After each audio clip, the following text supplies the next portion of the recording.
ఓం శ్రీ గురుభ్యో నమ.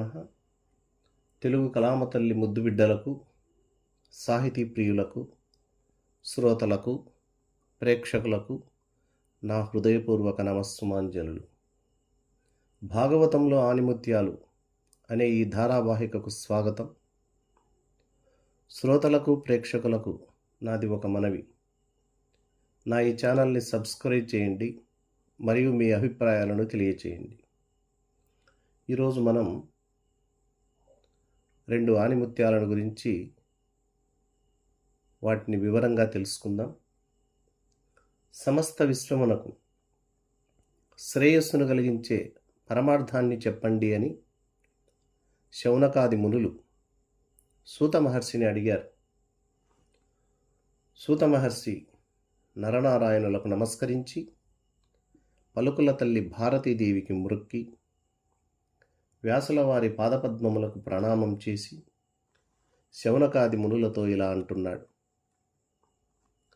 మహాత్ములారా, గోవిందుని యందు సమర్పితమైన భక్తి యోగం వల్ల వైరాగ్యం వస్తుంది, ఆత్మజ్ఞానం కూడా లభిస్తుంది. ముకుందుని కథలు లేని ధర్మములు సారం లేనటువంటివి. పురుషోత్తముని కథలు వినేవారికి ఎల్లప్పుడూ శుభాలే కలుగుతాయి. భాగవత సేవ దొరుకుతుంది. భాగవత సేవ వల్ల అచంచల భక్తి వస్తుంది. భక్తి వల్ల తమోగుణం, రజోగుణం తొలగిపోయి చిత్తము పూర్తిగా సత్వగుణముతో నిండిపోతుంది. సత్వగుణముతో నిండిపోయినటువంటి చిత్తం శుద్ధి అవుతుంది. చిత్తం ఎప్పుడైతే శుద్ధి అవుతుందో అప్పుడు భవబంధాలు తొలగిపోతాయి. బంధాలు తొలగిపోతే తత్వజ్ఞానం సిద్ధించి ఈశ్వర దర్శనం ప్రాప్తిస్తుంది. ఈశ్వర దర్శనం వల్ల అజ్ఞానం పోతుంది, జ్ఞానం వస్తుంది. జ్ఞానం వలన కర్మలు కాలిపోతాయి. కర్మలు నశిస్తే జనన మరణాలు ఉండవు. ఇదే క్రమముక్తి, ఇదే మోక్షప్రాప్తి. మానవ జన్మకు ఇదే పరమార్థం. మానవ జన్మకు ఇదే సార్థకత్వం. అందుకే అల్పాయుష్కులైనటువంటి, అశక్తులైనటువంటి, సోమరులైనటువంటి, మందభాగ్యులైనటువంటి, మందబుద్ధి కలిగినటువంటి కలియుగ మానవులు తరించడానికి సూత మహర్షి చక్కటి ఆణిముత్యాలను 2 అందించాడు. మరి కలియుగ మానవులంతా ఈ 2 ఆణిముత్య పద్యాలలోని సారాన్ని గ్రహించి దానిని ఆచరణలో ఉంచుకొని జన్మను సార్థకత్వం చేసుకోవలసిందిగా మనవి. మొదటి ఆణిముత్యం: అతి రహస్యమైన హరిజన్మ కథనంబు, అతి రహస్యమైన హరిజన్మ కథనంబు, మనుజుడెవ్వడే నిమాపురేపు, చాలా భక్తితోడ చదివిన సంసార దుఃఖరాశి బాసి తొలగిపోవు. అతి రహస్యమైన హరిజన్మ కథనంబు, మనుజుడెవ్వడే నిమాపురేపు, చాలా భక్తితోడ చదివిన సంసార దుఃఖరాశి బాసి తొలగిపోవు. హరి యొక్క జన్మానికి సంబంధించినటువంటి కథలు అత్యంత రహస్యాలు మరియు అత్యంత పవిత్రములు. ఏ మానవుడైనా ప్రతిరోజు ఉదయము, సాయంకాలం అత్యంత శ్రద్ధ చేత, భక్తి చేత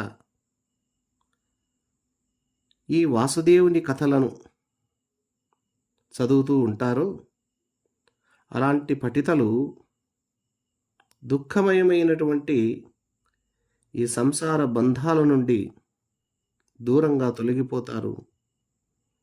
తప్పనిసరిగా ఆనందాన్ని అనుభవిస్తారని ఈ పద్యము ద్వారా పోతన గారు సెలవిచ్చారు. అలాగే 2వ ఆణిముత్యం: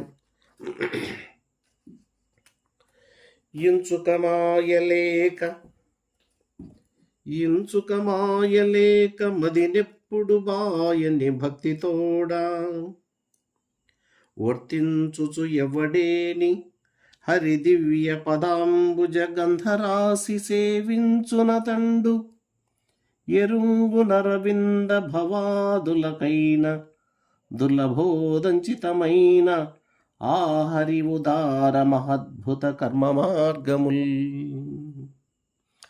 ఇంచుకమాయలేక మదినెప్పుడు పాయని భక్తితోడ వర్తించుచునెవ్వడేని హరి దివ్య పదాంబుజ గంధరాశి సేవించునతండు ఎరుంగునరవింద భవాదులకైన దుర్లభోదంచితమైన ఆ హరి ఉదార మహాద్భుత కర్మ మార్గముల్ ఉదార మహాద్భుత కర్మ మార్గముల్.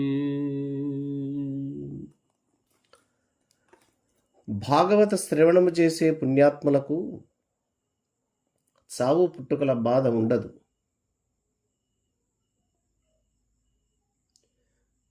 మోసం కొంచెం కూడా లేకుండా ఎల్లప్పుడూ భక్తితో ప్రవర్తిస్తూ ఆ శ్రీమన్నారాయణమూర్తి చరణములను సేవించే మహాత్ములు బ్రహ్మాదులు సైతం అందుకోలేనటువంటి భగవంతుని అద్భుతమైన లీలా విశేషాలను గురించి తెలుసుకుంటారు అని ఈ పద్యభావం. శ్రీమద్భాగవతం లోకేశ్వరుని చరిత్రం, పరబ్రహ్మ ప్రతిరూపం. వ్యాసమహర్షి ఈ గ్రంథాన్ని పవిత్రంగా, ఆనందమయంగా, అనురాగపూర్వకంగా రచింపగా సుఖమహర్షి పఠించాడు. ఆ సుఖయోగేంద్రుడు గంగానది మధ్యలో ప్రాయోపవేశ దీక్షలో ఉన్నటువంటి పరీక్షిత్ మహారాజు అడుగగా సెలవిచ్చాడు.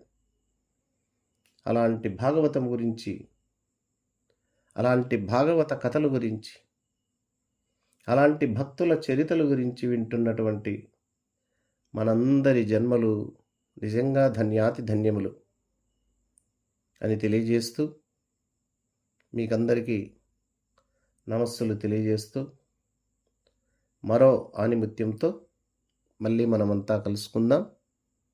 సర్వే జనా సుఖినో భవంతు. ఓం శాంతి శాంతి శాంతి. హరి ఓం తత్సత్.